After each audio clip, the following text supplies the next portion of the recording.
हर हर महादेव दोस्तों कई बार ये मैंने वीडियो देखी है कि लोग कहते हैं कि श्री रामचंद्र जी अगर भगवान थे तो उनकी बीवी का अपहरण कैसे हो गया। अगर वो भगवान थे तो दर दर भटक क्यों रहे थे, रो क्यों रहे थे, या पेड़ पक्षियों से क्यों पूछ रहे थे कि मेरी पत्नी कहाँ पे है, किसने उसे देखा है, कौन उसे ले गया। अगर वो भगवान थे तो ऐसा क्यों कर रहे थे। देखो दोस्तों, इसका ना सिंपल सा लॉजिक है, अगर आप समझोगे तो अच्छे से समझ में आ जाएगा। मान लीजिए किसी ने प्रोटोकॉल बनाया है, कोई भी रूल्स बनाए हैं किसी ने, या ऐसा कह सकते हैं कि किसी देश के कोई रूल्स हैं तो वो रूल्स सबके लिए बराबर हैं, चाहे वो रूल्स उसी आदमी ने क्यों ना बनाए हो, उसी व्यक्ति ने क्यों ना बनाए हो, उसे भी उन प्रोटोकॉल्स को फॉलो करना पड़ेगा। तो यही प्रकृति का भी नियम है। जब भगवान ने प्रकृति बनाई तो प्रकृति के नियम भी बनाए कि जो इस धरती पे आएगा, चाहे स्वयं मैं भगवान ही क्यों ना हूँ, अगर मैं मनुष्य जीवन में आया हूँ तो मुझे प्रकृति के नियमों का पालन करना पड़ेगा।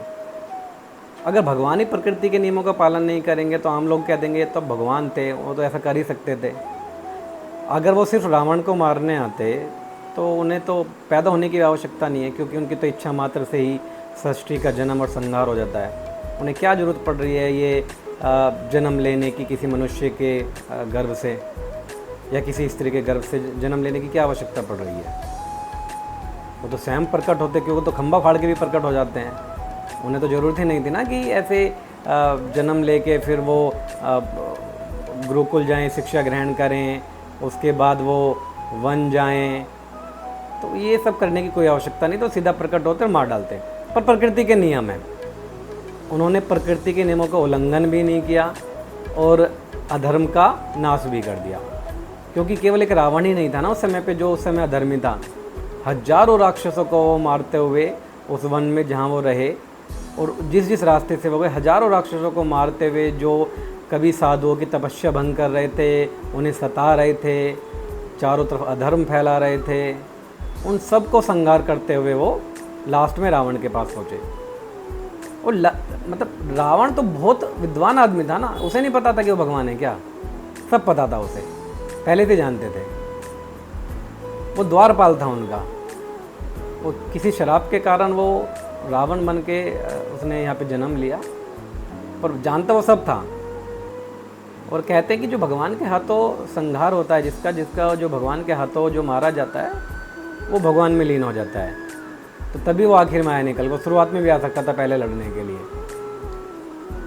पर वो जानता था कि अगर मेरे कुल का एक एक सदस्य भगवान के हाथों मारा जाएगा तो उसकी गति ही होगी, दुर्गति नहीं होगी। इसीलिए वो रावण था। रावण बनना भी आसान नहीं है, विद्वान था, वो सब जानता था। तो प्रकृति के नियमों को सभी को फॉलो करना पड़ेगा, चाहे वो भगवान ही क्यों ना हो। उन्होंने दिखाया कि वो भगवान होते हुए भी मर्यादा में रहे। उन्होंने ब्रह्मास्त्र का प्रयोग नहीं किया, उन्होंने लक्ष्मण को ब्रह्मास्त्र का प्रयोग नहीं करने दिया, क्योंकि सर्व सृष्टि का विनाश हो सकता था। तो प्रकृति के नियमों में बंध के रहना पड़ेगा, उन्हें ऐसे ही जन्म लेना पड़ेगा। अगर वो मनुष्य रूप में आएंगे तो, अगर वो पंचतत्व शरीर लेके आएंगे तो उन्हें ऐसे ही जन्म लेना पड़ेगा, ऐसे ही मरना भी पड़ेगा मनुष्य की तरह। वही पीड़ा भी सहन करनी पड़ेगी, वही दुख सुख सब उन्हें सहन करने पड़ेंगे, बेशक वो भगवान है। तो वही यही पाठ सिखाने हमें आते हैं कि नेचर, प्रकृति के नियमों का कोई भी उल्लंघन नहीं कर सकता, चाहे स्वयं भगवान ही क्यों ना हो। तो इसीलिए उन्होंने उसी तरह से जन्म लिया, उसी तरह से वो वन वन भटके, जैसे एक आम आदमी या आम मनुष्य करता, उन्होंने वैसे ही किया। इसीलिए तो उन्हें मर्यादा पुरुषोत्तम राम कहा जाता है। तो कन्फ्यूजन मत रखो, सब नेचर की पॉलिसी के अकॉर्डिंग है। नेचर के पॉलिसी को कोई ब्रेक नहीं कर सकता, चाहे स्वयं भगवान की ना हो।